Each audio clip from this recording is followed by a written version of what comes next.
wish to bring you erotic pleasure. Oh my God, you gotta be kidding me. Let us experience the sexual event. I swear to God, I'm never looking at porn again. Hey, I'm a spaceman. You gotta let me out of here. I'm a spaceman. Oh, boom, bitch. That's what I'm talking about. Right there on that boom. How the hell is anybody supposed to walk around in these things? I don't know, John. I think you look good in skinny jeans. If I wanted to scratch my balls right now, I'd have to reach in my back pocket.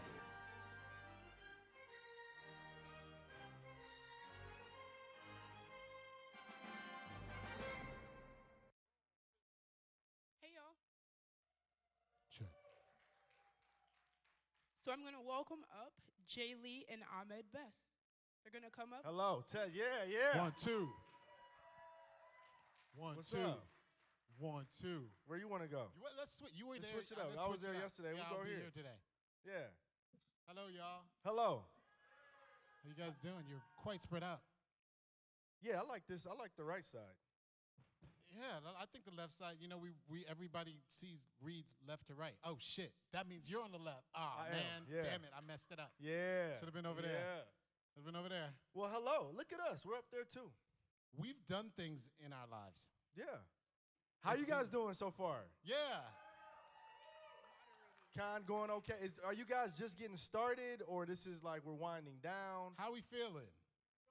Keep it going. Yeah. We walked through here last night, and I saw a bunch of blurs free. Everybody was freedom.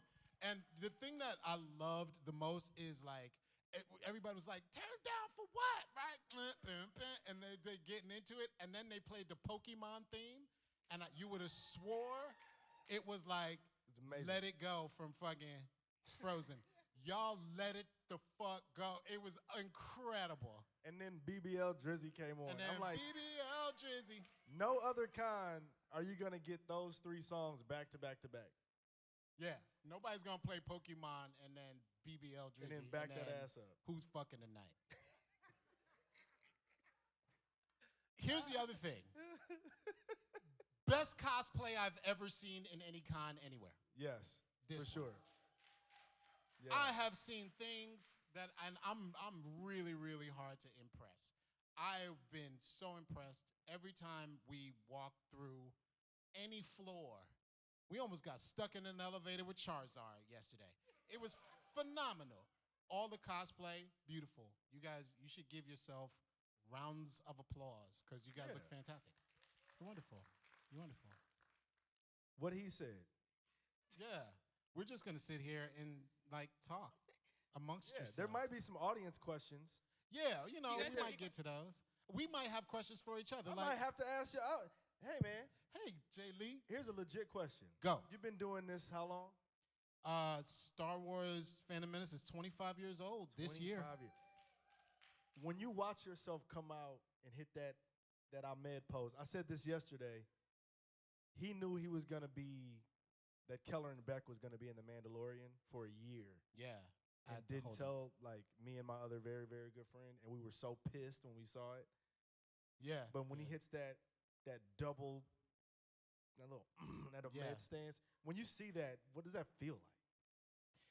I'm glad it worked. Well, okay, so here's the backstory. 2 things. 1, so I helped write the Yoda fight in Attack of the Clones. I was telling this story earlier. And the Yoda fight in Attack of the Clones was really special to me because it was the first time anybody was going to see Yoda move, right? And I knew, like, Rob Coleman, who runs ILM right now, and who was the director of animation for the prequels, I knew that moment was going to be the biggest moment in that movie. And I was like, you know, I've been a martial artist all my life, and I was like, I really want to help make that moment great.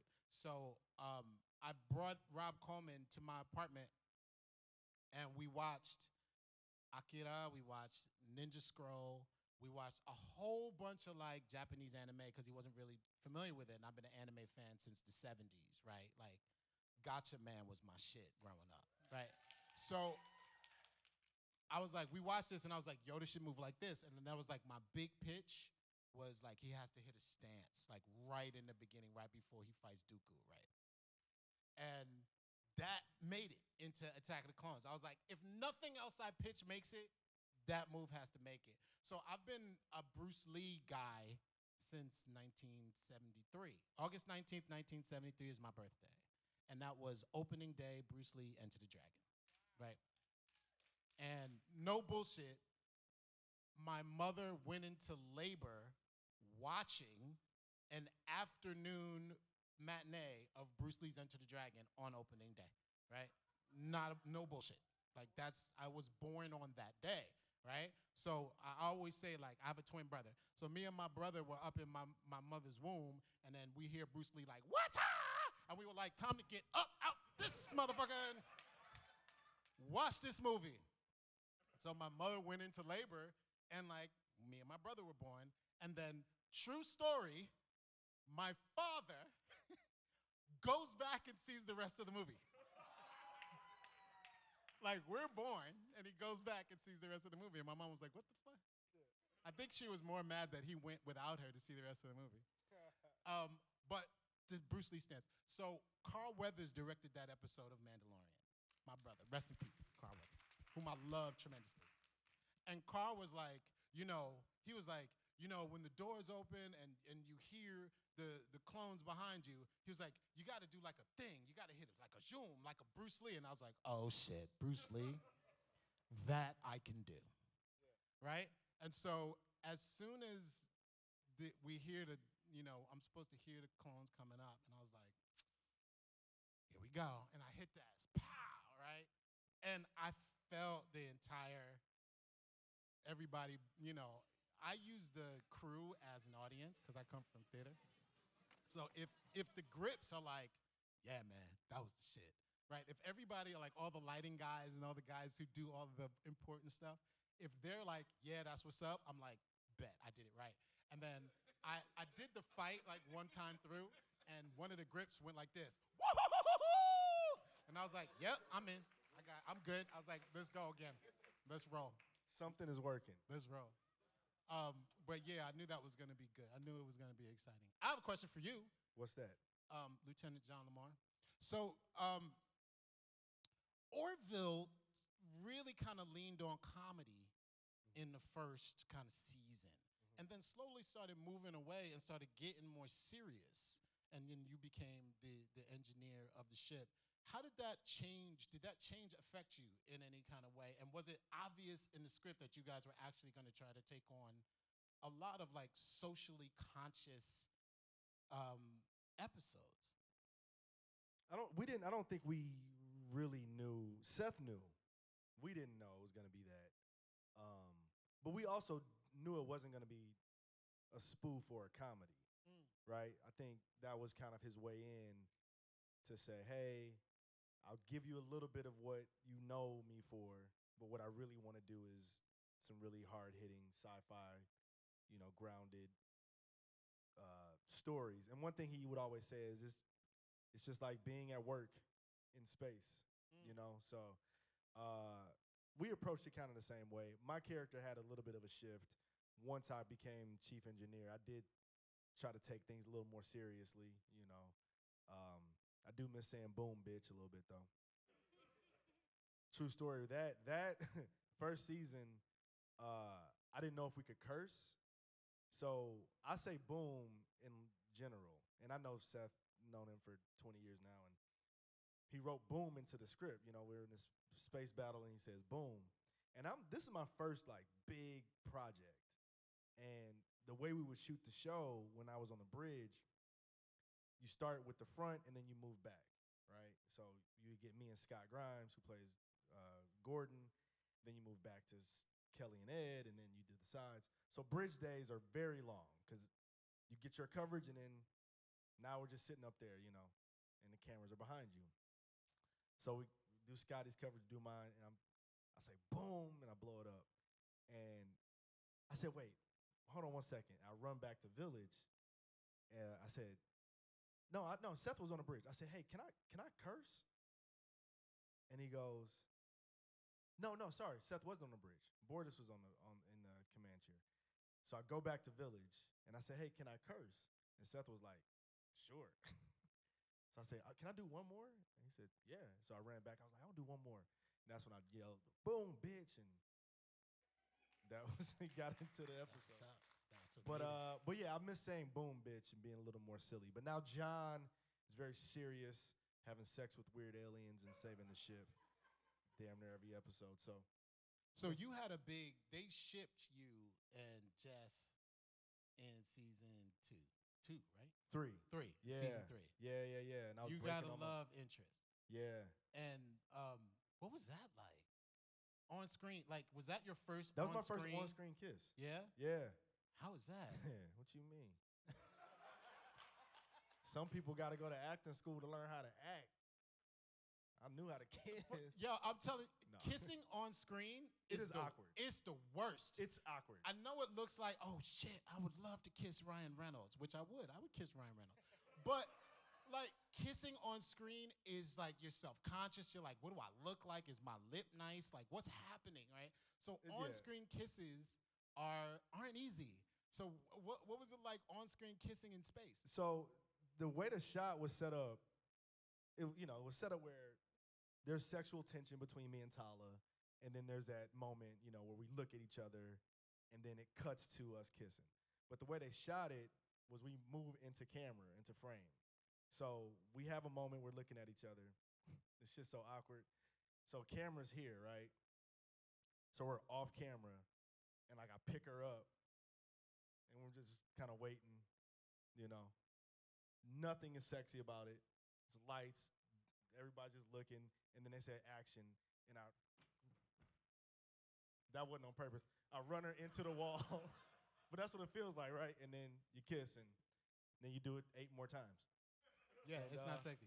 But here's why that's important, because there aren't very many black men in TV that get to kiss people, right?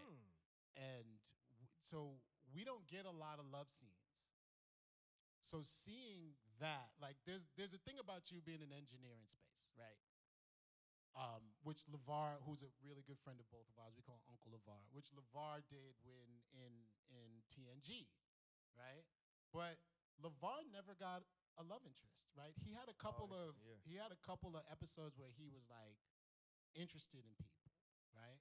But Riker was fucking everything in the galaxy, right? Riker But you was on the don't house. get a lot of, there's a big thing about black people in the future and black people in space. And most of the time, right, we were asexual or didn't exist, which is why Uhura was so important, which was like the first interracial kiss in television, right? That was the first interracial between William Shatner and Nichelle Nichols, right? And that happened on sci-fi. We have not seen that in the male character. You know what? For season 4, I'm going to tell Seth that. You need to be on these space chicks way more often. Boom. That's what's up. But it was very pioneering. And it's good to see that not only are you like smart and you're an engineer, but you're also human and you have human needs. He did like Tala. He was, he was in. I was hurt when she tried to break up with me. I was hurt. Physically and mentally and emotionally. Any questions from the audience? Yeah, you guys might have things that you want to talk to us about. If you don't, we'll do this. And it doesn't have to be about Star Wars. We can talk about your life. Yeah. What's going who's on left-handed? with you, right? Left-handed. Yeah, let's talk about left hands. We can talk about left hands. No, questions. Is season 4 guaranteed? Jason. It's Lee. As Seth would say, he's cautiously optimistic. I know, I talked to him recently. He keeps saying we're going back to space. So I'm staying space ready. I have ideas for what John would want to do. I want to get him on the Orville. I do. I've already pitched some ideas. We've As talked about Jar Jar. No, I could see Ahmed as like an admiral in the Union fleet. Yeah, I'd do that. Yeah. I like that. Yeah, I could see that, or like John and your character went to the academy together. Word, And they gotta be reunited somehow in some mission, and then we go save the galaxy. Yeah, and then we both get to kiss Tala. Yeah. Yeah. Wait, Yeah. wait. No, Where are we going stop. with that? That's Relax. Come on. It's going in a different. It's 2024, man. We can't stop. Come on, man. Come on. Yeah. But yes, I believe so. We're Yeah. both in a season 4 limbo. Looking forward to it. Thank you. Thank you. Hi, I have a question for Ahmed. Hi, Julia. Hi, Ahmed. Jar Jar Banks was a big deal in terms of just motion capture. Yeah. What was it like? And did you have any idea? I know you had a prosthetic head that you had to wear. How did you get into the voice of Jar Jar Banks? What was that experience like for you? It was weird, man. Okay, so my first motion capture experience was my screen test.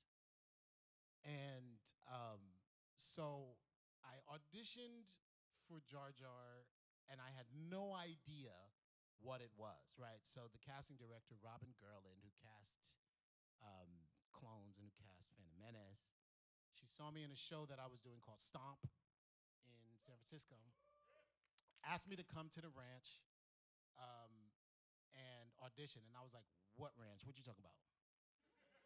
She's like, you gotta come up to Skywalker. And I was like, are you saying real words right now? Like, what are you talking about? So just come up to Skywalker and audition. So I go to Skywalker. I drive to I'm so nervous. And I drive to Skywalker. And, you know, Skywalker is amazing. It's huge and shit. I've never seen anything like it. And the gate opens, and I drive through, and then there's like a small kind of greeting house that you get to. Before you get to there, you see, and I say this all the time, but I'm still just blown away by it. Skywalker Ranch has its own fire brigade. So they have their own fire trucks that say Skywalker Ranch, and there's a firehouse on Skywalker Ranch, and they have fire people, right? So I'm like, are those fire trucks, right? See these fire trucks. I drive to the place where they were just like, hello, Mr. Best, and it's a Skywalker Ranch fire human, right? And so I'm kind of just in this kind of haze, and this fire dude has a Skywalker Ranch patch, fireman's patch, and it's an X-Wing fighter. And I was like, that's the coolest shit I've ever seen. I'm getting one of those patches. There's no way I'm not walking out of here with like 3 or 4 of them mugs. And so I'm just thinking about the patch the whole time. And I go up to the main house, and I find Robin, and we go to her office, which was in the basement of the main house. And her office was like literally like the size of like this square. It was tiny, super tiny. And she was like, okay, I can't tell you anything. I can't tell you what this is. I can't tell you what you're auditioning for. Do these things, right?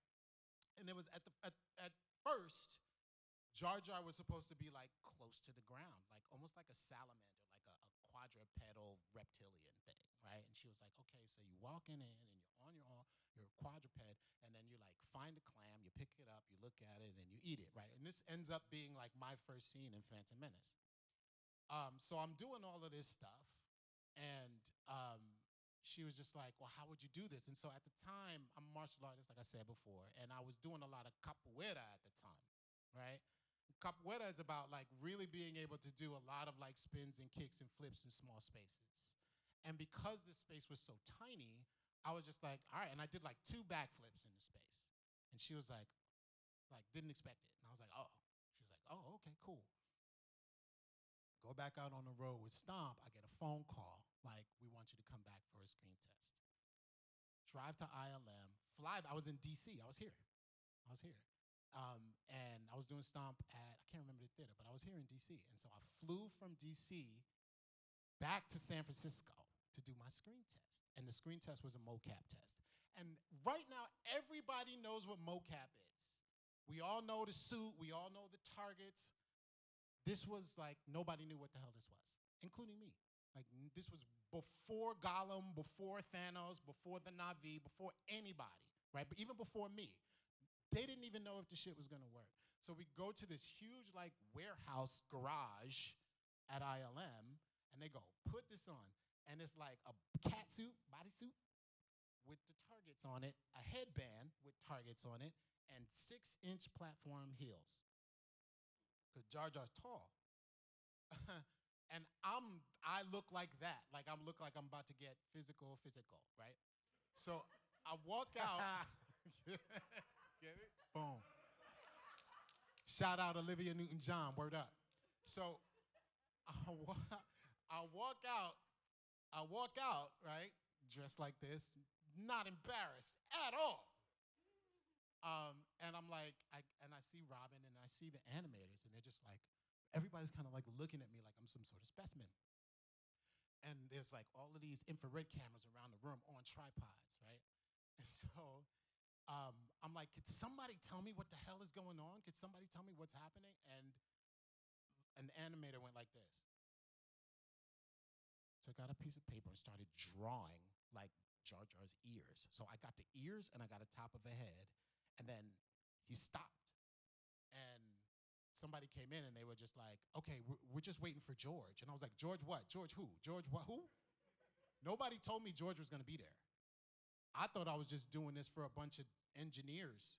I thought we were just all dorks in a room trying to figure shit out. And they were like, George.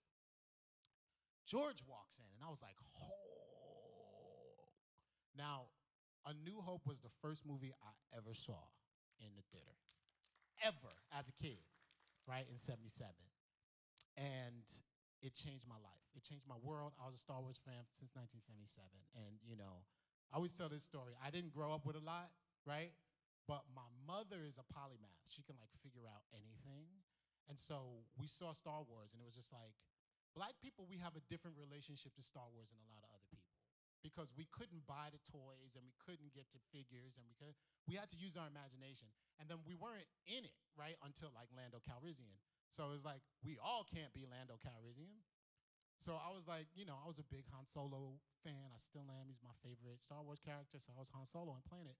But because we couldn't afford anything, right, my mother would go to the fabric store and find all the Star Wars stuff and make us things. Like my mom made pajamas and bed sheets and curtains, and this was all out of this Star Wars material. So it's really personal, you know? Star Wars is very personal, and that's why the fandom gets the way they get, because it's personal. Like we all take this thing very personally. So needless to say, George walks in, and I'm like, oh my God, George Lucas, but I'm trying to keep it together because I want this job. And I'm dressed like I'm about to do like a couple hours on the corner, right? So he was like, hey, how you doing? I'm George. And I was like, hey, how you doing? I'm Ahmed. And then he was like, okay, now walk through the volume and like, you know, and he was just like, walk. And I was like, at first I was like, are we still doing the salamander close to the ground thing? And he was like, no, you can walk on two legs. And, you know, and he was like, yeah, kind of do the loping.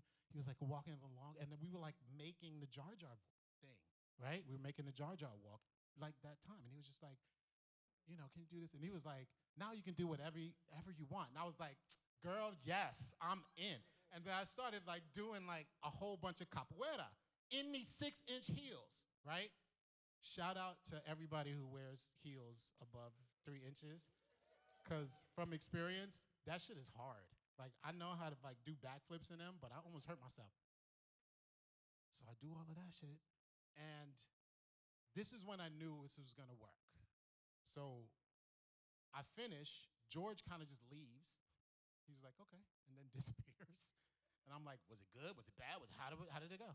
And the animators were like, oh no, it's great. Come here. And they show me the screen of what's now called a point cloud, right? But it's like a whole bunch of dots on the screen.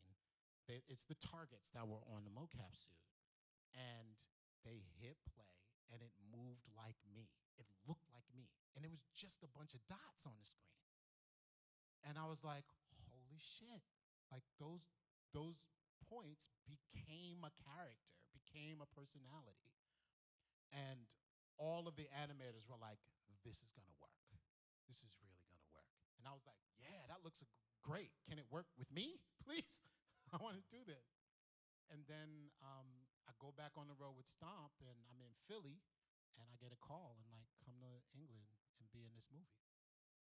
But it was all because of that test. It was that motion capture test was like, this is gonna work.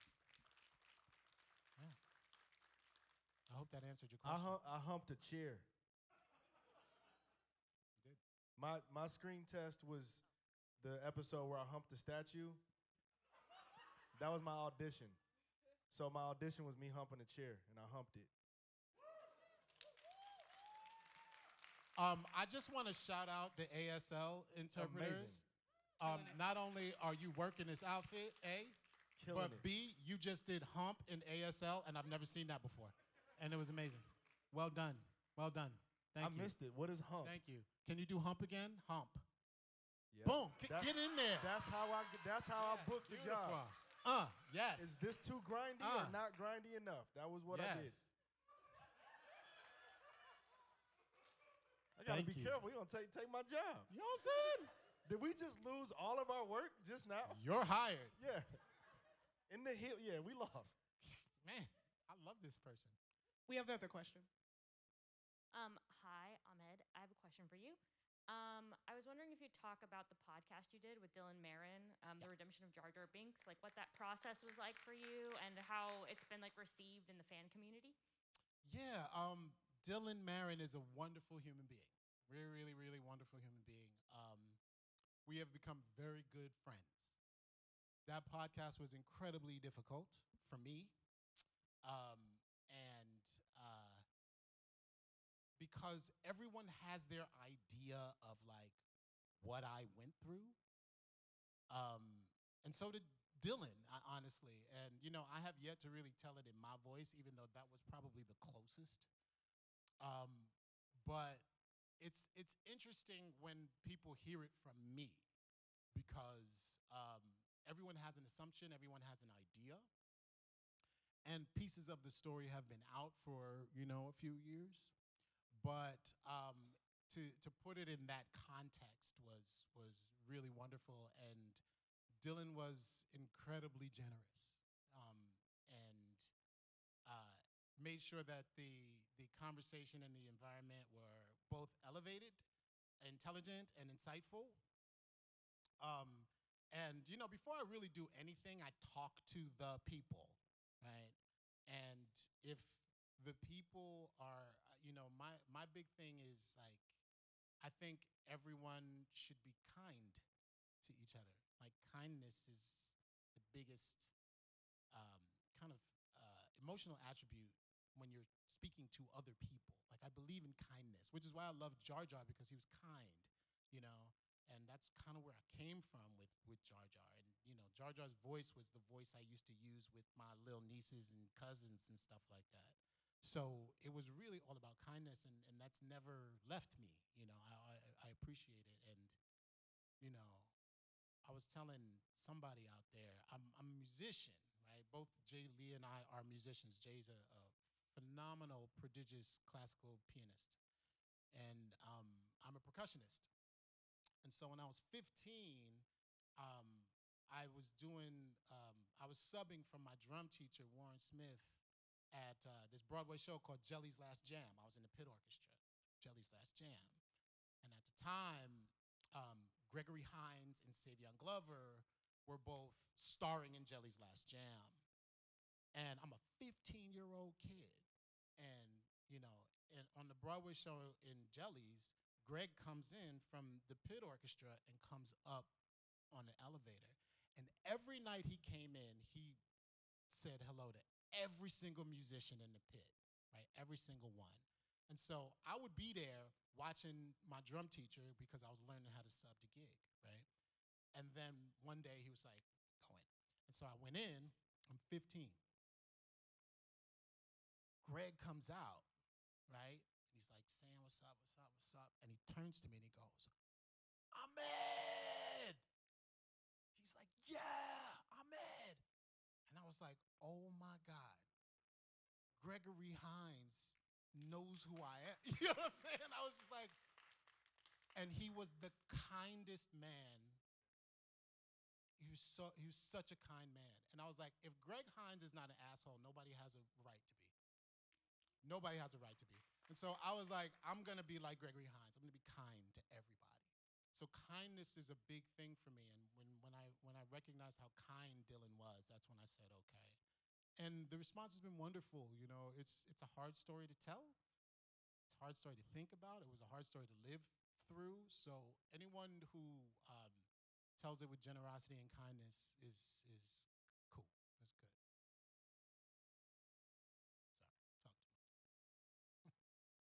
Hi, I have a question for both of you. First of all, let's give it up for these beautiful, black, talented actors we have on stage right now. Thank you.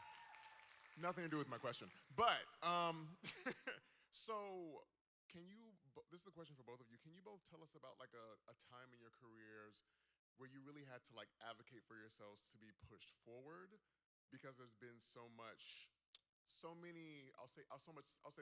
invisible red tape to you progressing in your careers. You mean like right now? Absolutely. Yeah, I mean, I'm a big believer in, excuse my language, but fuck the tape. My mom told me, you my son. You can do what you want to do. So I have a tattoo on my arm that says Carol's son. So whenever I do run into that, and you do run into it, I will give a very quick one. In Orville, my dad said this one time. It's the episode where we go down to the planet, I hump the statue, and I get arrested. Again, I don't know John is super smart. I wouldn't have humped the statue, but it's cool. They put me in a jumpsuit. And when I read the script, I had actually called Seth, and I'm like, hey, y'all wouldn't come get me? Right? Like, y'all would let this happen? And he talked about Prime Directive and all that. So I was kind of uncomfortable with it. And I told him about it. And we had to his credit, he listened to everything I had to say. We had a long conversation. Some stuff's changed, and, we made the episode. My father, Goody Lee, who was born in 37, he says to me, watch the show, and he lives with me. And my dad's good for dropping like a gem out of nowhere. And he watched the episode, and he goes, whole life, did everything right. Music, athlete, school, ain't never been to jail. Get on the show, your ass get arrested. And that was it. And I was like, damn, that's kind of crazy. So to answer that, they are always there, but I have no problem speaking up and just kind of kicking through it. That's for me, and I think Ahmed's the same way too. I had to learn how to speak up, and the person who taught me was Liam Neeson. So we're doing the first scene where I meet Liam, and we're walking through the forest, and it's the no, Mrs. Stay, Mr. Jar Jar Binks when I first introduced myself, right?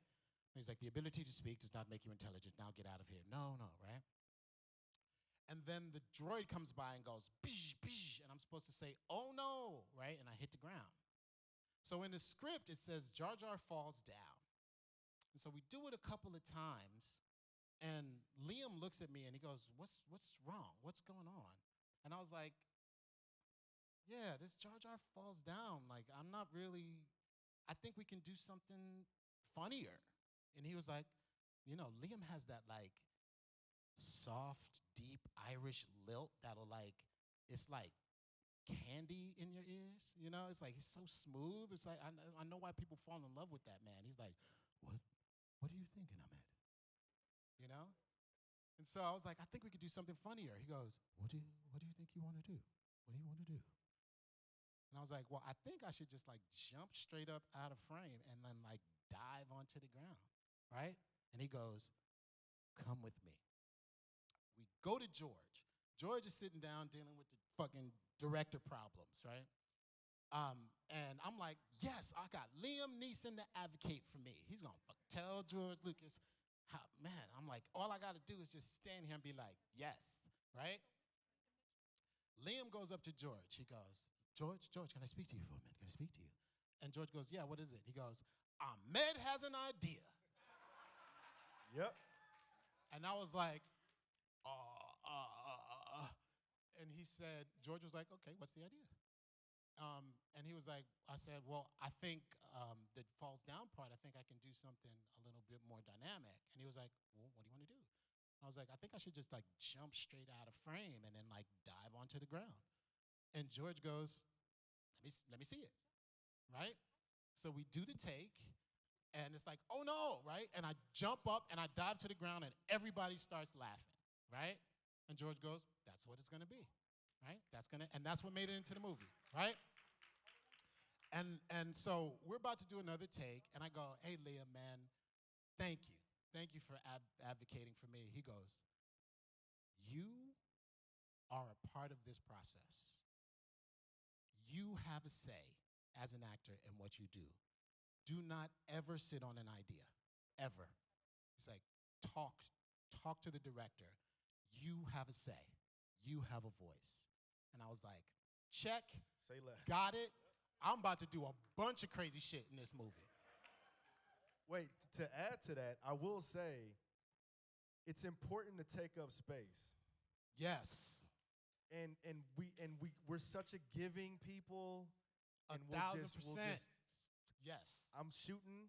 Scott Grimes would do this thing. I learned so much from him. He had done so much TV and film. And he would do his take. Again, we'd start at the front of the ship. So we do our coverage. I do mine. I do my line. I do my line. I just want to power through. I do my line, finish the line. Whew, got through it. Start over, do it again. If I mess up, I'll just power through. Boom, get through. Scott would do his coverage. He'd mess up. Do it again. He's doing his go again. And I'm looking at him. I'm like, what is this shit? So he finished his take. And I finally asked him, I said, why do you do that? And he goes, oh, if I mess up, I don't want them to use any of that. I'm doing another take. You don't get to use any of that. Yep, that's right. We running digital, give me another take. I saw him do that, and whenever I would, because everyone messes up. And I would mess up, and I'll be like, run that shit back. I want another one. But it took me a second to take up the space and push through that sort of hurdle to go, I don't want to cause a problem. I don't want to be a diva on set. That's right. Meanwhile, people getting 8, 9, 10, 12 takes. Exactly. I'm trying to bang mine out in 2. I was like, no. We're part of it. Man, I concur. Like, as black actors, sometimes we don't want to be the problem, right? Because if you're the problem, it's hard enough to get the job in the first place, let alone, like, being the problem on set. And I let that shit go very quickly. You know, if there would be times where it'd be like, look, Ahmed, we got to do your coverage, but we don't have any time. And it's like, I said, I know we don't have any time, but you took the time with everybody else, you're going to take the time with me. And if you want another take, I'm like, I need another one. We don't have the time. No, I need another take. And I tell I teach at USC, School of Dramatic Arts, and I tell my young black actors, because I see every time they walk in the room, and I teach a master's program. So every time they walk in a room, I see these beautiful African-American people go like this, sitting in the back. And I said, come here. If you don't take this space right now, you're going to have a problem with me. I don't care about anybody else here. I'm going to find you. Yeah? I'm going to find you, and I'm going to read you the riot act. Take your space. You deserve it. You're here just like everybody else is here. You deserve this space. You earn this space. Take your space and make your voice heard, right? And it's hard to do. And, you know, just addressing your red tape, there's always going to be red tape. Always, right? But if we as a people stopped at red tape, we'd still be picking cotton. That's not what we're here for.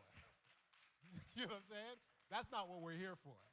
We're here to transcend, right? If you think about it, black people have never lost a fight in this country. It might have taken some time, right? But abolition was a pipe dream. People said it was never going to happen, right? Civil rights was a pipe dream. People said it was people said it was never going to happen. We have faced and challenged everything in this country and won. We've won. We have not yet lost the fight. So I'm getting another take. Right. Martin Luther King said I could. I had another take. Then we got time for a few more. Yeah. Maybe.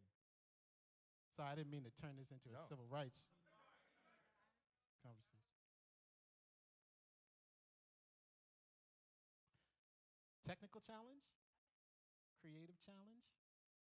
Sometimes you got to make and I won't be long-winded with these, a lot of the space talk that I have to do sometimes makes zero sense. But as an actor, I have to make it make sense. So a technical thing is I'm reading this dialogue and I'm explaining this stuff that I don't understand, but I have to make it make sense in my mind. So when I do my work, I don't know what these words technically mean, but I know what "you better move your ass across the street before I smack you" means.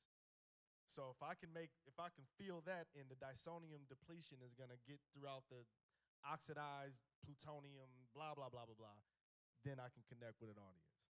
Yeah, I would say the same thing. You know, even as a director, the thing about doing what we do is we're in there for the challenges. Like, I want the challenges. I want the problems. So you have to want it to get through it. If it's a pain in the ass, you're not going to do well, right? Don't do it. Like, I want those challenges. I want the problems. There was a line on that note, or there was a line in Phantom where me and the Jedis are in the sub going to the surface of Naboo, and Ewan is like, Jar Jar, why were you banished? And we called two little bitty accidents. You might say boom the gasser, then crashed in the boss's hay blibber, and then banished, right? I had no idea what that meant. I was like, how am I supposed to do this? So I go to George and I'm just like, George, what does this line mean? Like, I have no idea. And he goes, I don't know. And I was like, and then I remembered this Ben Kingsley quote, right? Ben Kingsley, who, if you don't know, one of his most transformative actors, played Gandhi and a bunch of other things, right?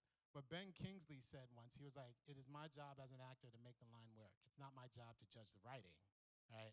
And so that's always rung true to me. Like, it's my job as an actor to make the line work. So when George was like, I don't know, I was like, well, I'm going to make this line work.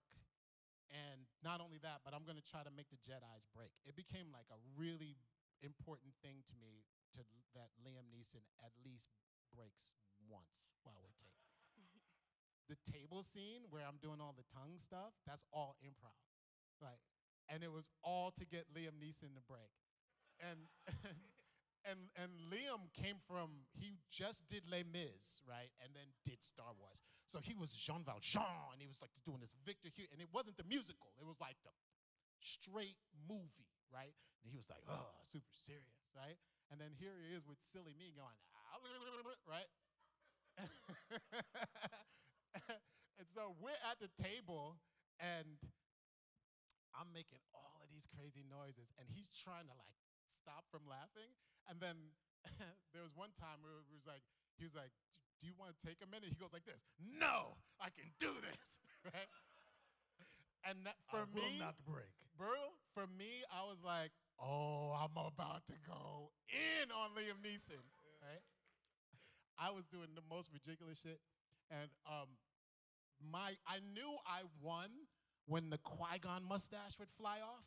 Like, he would like, be like, ah, he'd be laughing so hard, and then the mustache would be like, bah! And so it would be to the point where, he would be like, no, don't, no, don't, because he didn't want the makeup people to kind of put the mustache back on. He was like, no, don't, please don't make me laugh, no. And then there was one time, like, so Ewan McGregor's from Scotland, right? He's Scottish. And we were doing a Star Trek bit where I was Captain Kirk and he was Scotty, right?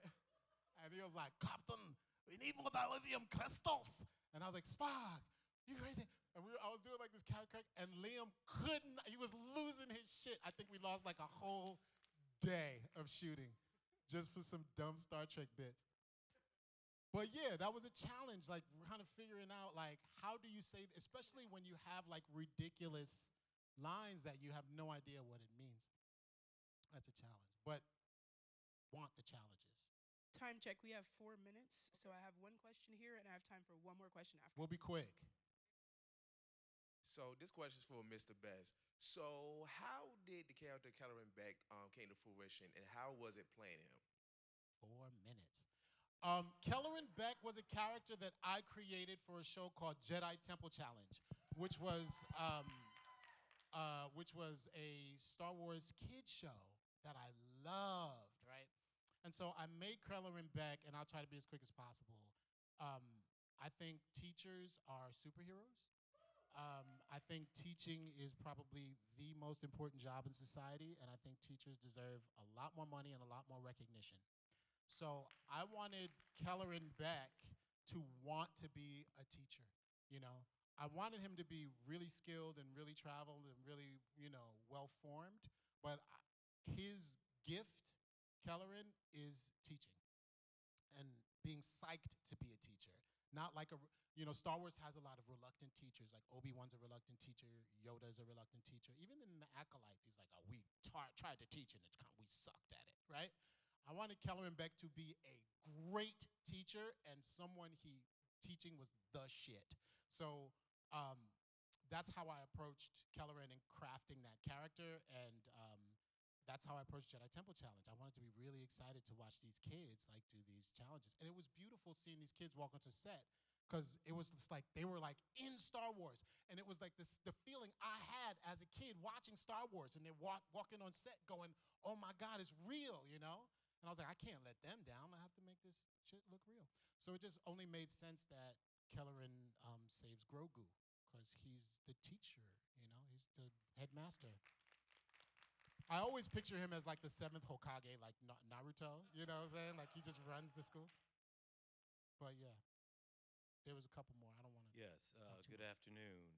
First, I want to say I believe Sun Ra, the great Afrofuturist musician, will be proud of the work that you all are doing. Thank you, brother. Space is the place, baby. Space is the place. So my question is, through these characters that you have been portraying, how, and when we talk about transformation, how the work you've been doing, how's it transformed your life?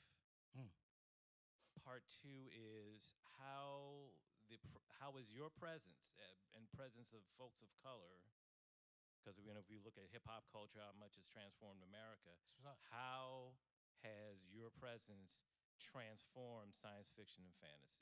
Beautiful. Wow. I just want to be 30 seconds.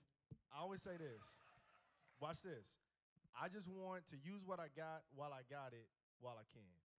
And if I can make people think, laugh, cry, laugh, do better through my art in the sci-fi space, in the drama space, in the comedy space, in any space, for any and everybody, I've done my job. So if I am doing something that is resonating on that level, amazing. If I'm doing something that resonates on one level, then that's that as well. I'll take it. My mom always says, focus on your mission, not your position. So if it hits, great. If it's just for a small group, that's a part of my path as well. So I'm thankful to be in this space. And by the way, this is my first con doing this with my brother. This is one of my best friends and brothers in the world.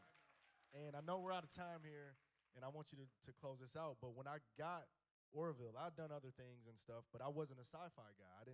I knew about it, but it wasn't really my world. And as soon as I got the job, I called Ahmed first, and I said, hey, bro, I'm going to space. And he was like, bet, let me tell you what's happening. So to be in the world and in this space with people that really love it and get it has been a blessing for me.